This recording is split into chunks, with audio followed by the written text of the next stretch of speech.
السلام علیکم ورحمۃ اللہ وبرکاتہ۔ اسلامی سال کا 11واں مہینہ جس کا نام ہے ذوالقعدہ وہ شروع ہو چکا ہے۔ اچھا، اس مہینے میں کیا کیا کرنا چاہیے، کیا نہیں کرنا چاہیے، انشاءاللہ وہ جانیں گے۔ کیونکہ عموماً کیا ہوتا ہے، اور ہمارے عرف عام میں بھی مشہور ہے یہ کہ محرم، صفر، شوال، شعبان، رجب اور اس طرح کے جو اور مہینے جو مشہور مہینے ان میں کیا کرنا چاہیے کیا نہیں کرنا چاہیے سب کو پتہ ہے۔ لیکن کچھ 2-3 مہینے ایسے ہیں جس کے بارے میں لوگ جانتے ہی نہیں ہیں، نہ جاننے کی کوشش کرتے ہیں۔ تو آج انشاءاللہ میں آپ کو ذوالقعدہ کے مہینے کے بارے میں بتاؤں گی، اس کی فضیلت کیا ہے، اس میں کیا کیا کرنا چاہیے، کیا نہیں کرنا چاہیے، تو انشاءاللہ آج جانیں گے۔ تو آئیے شروع کرتے ہیں۔ رب اشرح لی صدری ویسر لی امری واحلل عقدۃ من لسانی یفقہوا قولی رب زدنی علما۔ ذوالقعدہ کے معنی ہیں بیٹھنا، رک جانا، ٹھہر جانا۔ یہ وہ مہینہ ہے جب عرب کے جنگجو قبائل بھی تلوار کو رکھ دیا کرتے تھے۔ آج انشاءاللہ ہم جانیں گے کہ ذوالقعدہ جو ہے یہ صرف ایک کیلنڈر کا صفحہ نہیں ہے، یہ وہ مہینہ ہے جس میں امن، تیاری اور توبہ کا پیغام لے کر آتا ہے۔ ذوالقعدہ ہجری کیلنڈر کا 11واں مہینہ ہے اور یہ 4 حرمت والے مہینوں میں سے ایک مہینہ ہے۔ سورہ توبہ آیت نمبر 36 میں آتا ہے نا کہ اللہ سبحانہ تعالیٰ نے جب دنیا بنائی تو 12 مہینے بنائے اور اس میں 4 حرمت والے مہینے ہیں۔ وہ 4 حرمت والے مہینے کون کون سے ہیں؟ ذوالقعدہ، ذوالحجہ، محرم اور رجب۔ حرمت والے مہینے کا مطلب یہ ہے کہ اللہ سبحانہ و تعالیٰ اس مہینے میں کسی بھی قسم کی جنگ، قتال، اس طرح کے جو معاملے تھے اس کو منع فرماتے تھے کہ ان مہینوں میں، یہ اللہ کے مہینے، ان مہینوں میں اپنی جانوں پر ظلم نہ کرو۔ اچھا، ذوالقعدہ کا جیسے مطلب میں نے بتایا آپ کو، رک جانا۔ کیوں رک جانا؟ کیونکہ عرب جہالت کے زمانے میں اس مہینے میں جنگ بند کرنا، قتل بند کرنا، سفر پر وہ جاتے نہیں تھے، ہتھیار رکھ دیا کرتے تھے اور بیٹھ جاتے تھے، انتظار کرتے تھے۔ تو جب اسلام آیا تو اللہ سبحانہ و تعالیٰ نے اس حرمت کو باقی رکھا بلکہ مضبوط کر دیا۔ سورہ توبہ میں اس کی پوری ڈیٹیل ہے، یعنی ان مہینوں میں اپنے اوپر، اپنی جانوں پر ظلم نہ کرو۔ گناہ کا وزن عام دنوں سے زیادہ ہے، نیکی کا اجر بھی زیادہ ہے۔ اس مہینے گناہ کرنا عام مہینوں سے بڑا جرم ہے کیونکہ اس میں منع کیا گیا ہے نا۔ تو اب چھوٹے گناہ ہوں، بڑے گناہ ہوں، کوشش کریں کہ اس مہینے بچیں جتنا بچ سکتے ہیں۔ جیسے مسجد میں شور کرنا گھر سے بڑا جرم ہے، یعنی گناہ ہے۔ اسی طرح ذوالقعدہ میں جھوٹ، غیبت، لڑائی اور حسد کرنا، چغلی کرنا، اس کا جو وبال ہے وہ زیادہ ہوگا۔ اور اس مہینے توبہ کریں گے، صدقہ زیادہ دیں گے، اللہ کا ذکر زیادہ کریں گے تو ثواب بھی آپ کو ڈبل ملے گا۔ نبی صلی اللہ علیہ وآلہ وسلم نے اپنے عمرے بھی اسی ذوالقعدہ کے مہینے میں کیے، یعنی یہ مہینہ لبیک کی گونج کا مہینہ ہے۔ جو حج پر جا رہے ہیں وہ نیت باندھ رہے ہیں، اور جو نہیں جا رہے وہ دل میں نیت کریں، انشاءاللہ اللہ تعالیٰ اجر دے گا۔ اچھا، یہ مہینہ صلح حدیبیہ کا مہینہ بھی ہے، یعنی ہجری 6 ہجری میں ذوالقعدہ میں نبی صلی اللہ علیہ وسلم 1400 صحابہ کے ساتھ عمرے کے لیے نکلے۔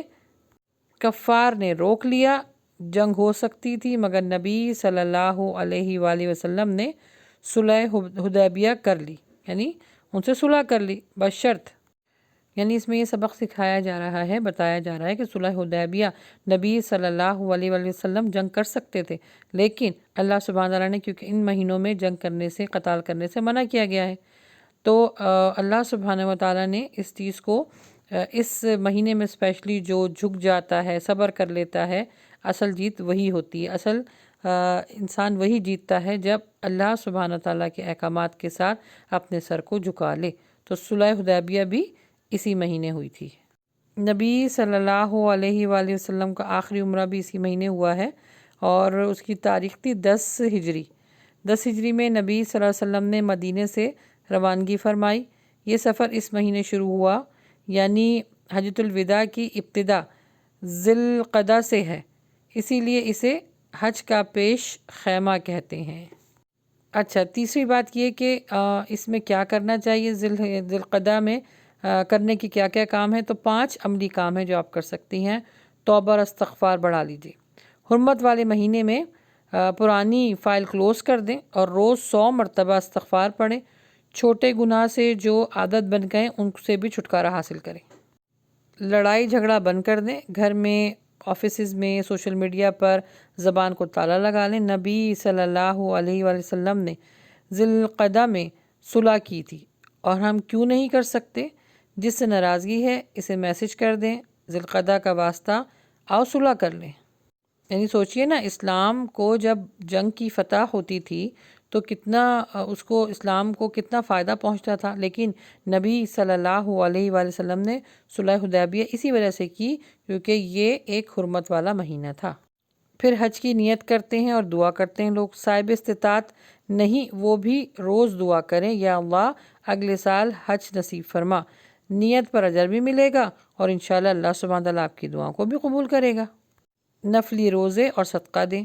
کوئی خاص روزہ ثابت نہیں ہے، مگر حرمت والے مہینے میں نفلی عبادت کا اجر زیادہ ہے۔ پیر اور جمعرات کا روزہ رکھیں۔ تقریباً $10 یا $20 یا $10 یا 20 جو بھی آپ کے پاس کرنسی ہے اس کو ضرور صدقہ کریں۔ قرآن سے تعلق جوڑ لیجئے۔ ذی الحجہ میں عرفہ قربانی آ رہی ہے، یعنی ذی الحجہ کے مہینے میں عرفات آ رہا ہے، قربانی آ رہی ہے۔ دل کو تیار کریں، روز 1 رکوع ترجمے سے پڑھیں، دل نرم ہوگا اور قربانی کا جذبہ بڑھے گا۔ ذی القعدہ ہمیں کیا سبق سکھاتا ہے؟ ذی القعدہ ہمیں سبق سکھاتا ہے، بتاتا ہے امن پہلے قائم کرو۔ دنیا میں 2 ارب مسلمان ہیں مگر ہم آپس میں لڑتے رہتے ہیں۔ ذی القعدہ کہتا ہے تلوار رکھ دو، زبان کو تالا لگا لو، پہلے سوچو پھر بولو۔ گھر میں امن، ملک میں امن، اور دل میں جب امن ہوگا تو سب چیزیں جو ہیں وہ اچھی رہیں گی۔ پھر اس مہینے ایک بہت بڑی سعادت، یعنی جو لوگ حج پہ جا رہے ہیں ان کی تیاری شروع ہو جاتی ہے۔ تیاری کامیابی کی کنجی ہے۔